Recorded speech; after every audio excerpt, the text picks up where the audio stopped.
WWE Smackdown came to us from New Orleans on Friday with the tease late in the week that The Rock was going to be there. The final boss announcing where WrestleMania 42 is going to be, but also maybe announcing some intentions for WrestleMania 41. Let's break it down. I saw some people saying that, you know what, I actually thought The Rock's promo sucked. And so I watched it this morning here, and I was kind of bracing for it to not be great and just be kind of another NXT thing.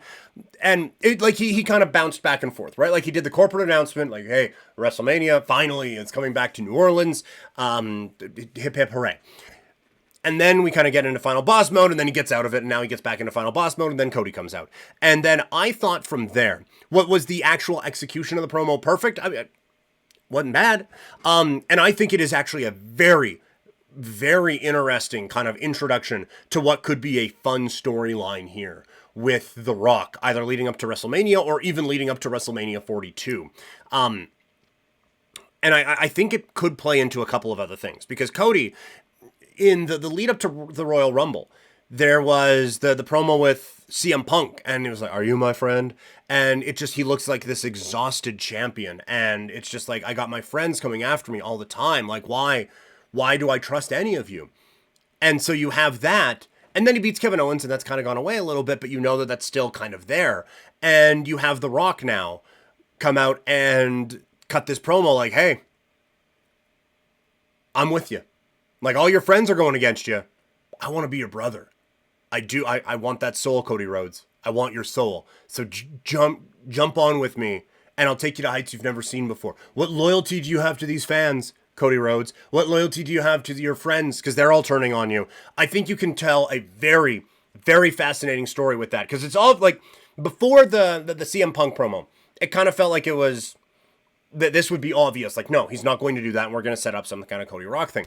I actually do think there's a couple of different ways you can go with that. Like I said, you can do look, all your friends are turning on you. Come with me. And now all of a sudden, you have the Corporation 2.0, right? It's The Rock in charge of everything, and it's Cody as the Homelander, basically, as the heel champion, and trying to work through things that way. I think that would be a very interesting dynamic. And I think one that would be pretty fun to steal the Rock phrase, kind of follow along for the ride that they're taking us on. And so again, I think it makes the Netflix promo make a little bit more sense, which I'm telling you guys, and maybe this is me just trying to hold on to that, but I didn't think this thing with Cody and The Rock was over. Even though it kind of felt like it at the time, I feel like this kind of loops it all back in, and he's trying to be nice to this guy because he wants him now in this Rock stable that he has, as The Rock is now trying to formulate his own thing moving through the wrestling world. So I think you could very realistically have Cody turn with The Rock and set it up for a championship opportunity and set up like this new kind of heel group. And honestly, the way you could do it is like, there would be some storyline holes in it, but you could have like Sami Zayn and Kevin Owens are having this just absolutely breakdown match. And at the end, Sami Zayn ends up getting a win in whatever way. And then Cody comes out and it looks like he's going to congratulate him, but he actually hits Crossroads, and that is the turn. And now it is Cody with The Rock in this new kind of asshole kind of a thing. And maybe you can then even incorporate a Sami Zayn into the championship match there with them at WrestleMania, or not. That's just kind of spitballing off the top of my head. The other probably more obvious way this goes is Cody says no to The Rock. And now you get this feud again of Rock versus Cody at WrestleMania. And I don't know if you would just go Rock versus Cody at Mania. I think there's definitely a way you could do that. But I also think that this could be an opportunity to really elevate Jacob Fatu. And you could have the Rock be this kind of overseer of this whole thing, and Jacob Fatu can be his kind of guy. And so it is like Jacob Fatu is leading his own group, because The Rock's not going to be there as much, but you are still not putting the same pressure on him that you were put on Solo. And Jacob is more ready than Solo was. I think that's very obvious now.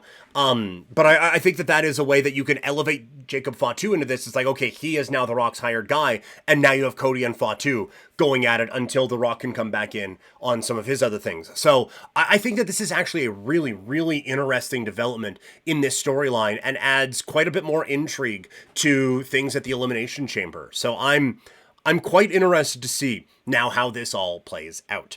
Let's move over now to AEW as Dynamite followed up Grand Slam. We broke Grand Slam down last week. Let's now run through what we thought of AEW Dynamite. AEW Dynamite looking to follow up a pretty good show from Grand Slam, and I thought they did very well. I thought this was a really, really fun show from AEW. I loved the MJF Adam Page face-to-face to start things off.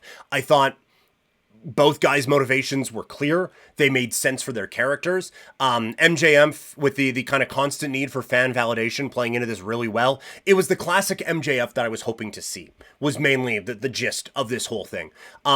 Page feeling bad about what he had done to Christopher Daniels and having that turn him was well done as well. It is difficult to have a guy who, as MJF has said, put a syringe without consent through a man's mouth, the other side and out, and stomped him on a brick and those sorts of things, and lit his childhood house on fire. It's tough to then say, oh, by the way, he's the good guy now. But I think the wrestling fans were ready to cheer him anyway. They're ready to cheer for the guy against MJF, and this was a way to make it make sense. So it is a little bit quick of him being a arsonist psycho into being the good guy that we all love, but that's wrestling, baby. It's going to be a banger of a match, and I hope we get a few matches out of it. It gets MJF away from kind of the seniors division for a little bit. I would imagine there is going to be some kind of Jeff Jarrett tie-in to a lot of this, but we'll see. I was really, really happy with how they set this whole thing up. I think a lot of it made sense and it was very good storytelling, in my opinion. We finally get the good guys getting a moment in the championship picture as Cope gets a measure of revenge on Jon Moxley. I don't know why Cope needed to be the one to take the fall out in Australia, but he did.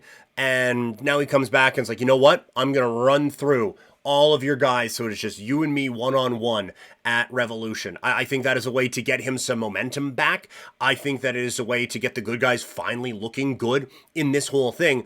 I do think that it eventually leads to Moxley beating him, but I think that this is just a way to get at least a little bit of momentum and at least a little bit of doubt in people's minds about where this storyline is potentially going. So it was good to see the good guys get some momentum finally. The Ricochet Prince Nana segment was perfection. Ricochet has embraced this new character, and he's really getting the most out of it. And Nana explained the robe very, very well, solidifying its importance. And then Ricochet's, okay, take it.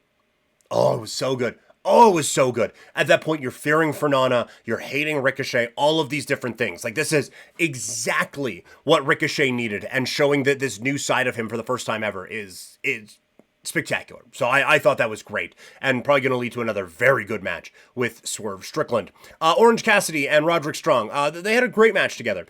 I thought they told a good story, built to a good finish. It wasn't the best match that these two guys have had, but it was still a fun one nonetheless. It leads with Orange Cassidy getting a win. He'll now face Takeshita for the International Championship at Revolution, at Dynamite, with the winner taking on Kenny Omega at Revolution.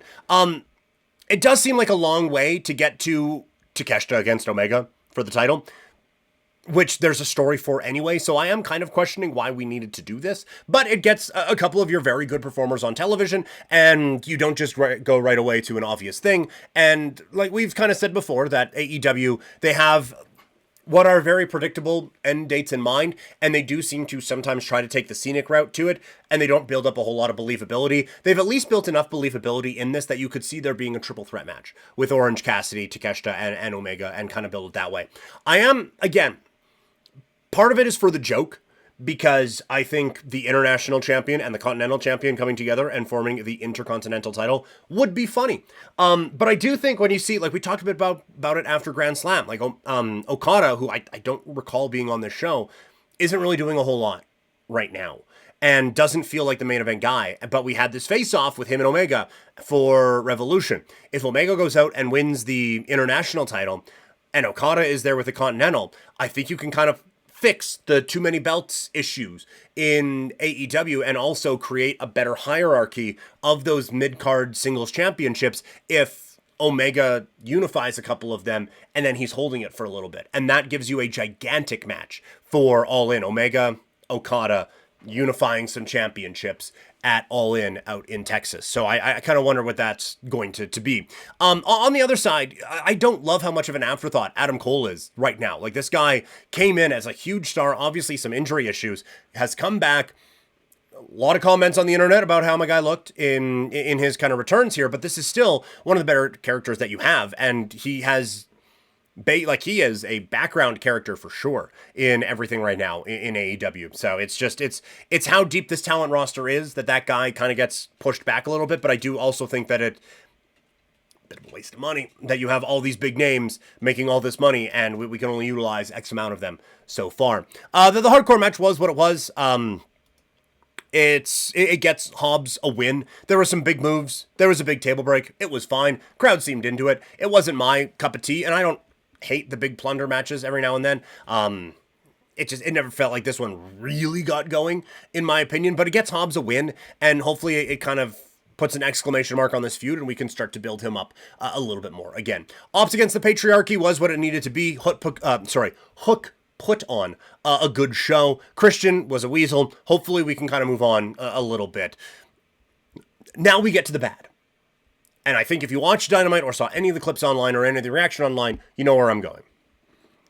The fuck was that Penelope Ford, Megan Bayne, Thunder Rosa thing that they did? Like, obviously someone missed a cue, because Thunder Rosa is just like out there and like kind of fake throwing a chair, but no one has their hands up, and so she doesn't want to just wallop these people. But so either someone missed the cue that they were supposed to grab the chair, or they were supposed to run out, or she was supposed to just threaten them and go check on someone quickly. But it came across so badly. And like, I like Bane. I love the direction of putting her with Penelope Ford. I think there's a lot there. And I think Thunder Rosa, there are some criticisms of her for sure, but I think it's an interesting character. And so having them all kind of together in the same universe, I think makes a lot of sense. But this was a really bad start to that whole thing.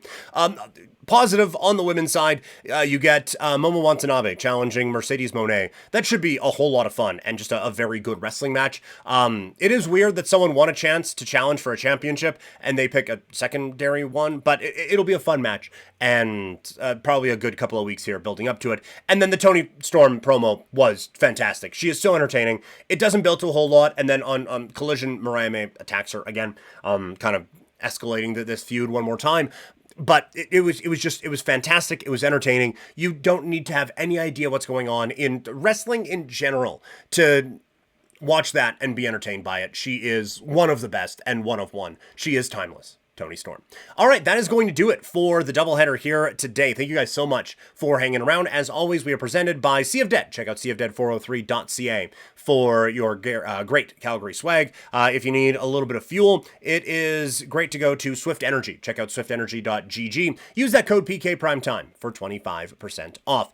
We'll be back tomorrow on Monday with the live stream. Back up again running with the podcast. This was more to make up for some stuff we missed last week rather than getting ready for Monday. So thank you guys so much for hanging out today. Talk to you guys next week, which is tomorrow.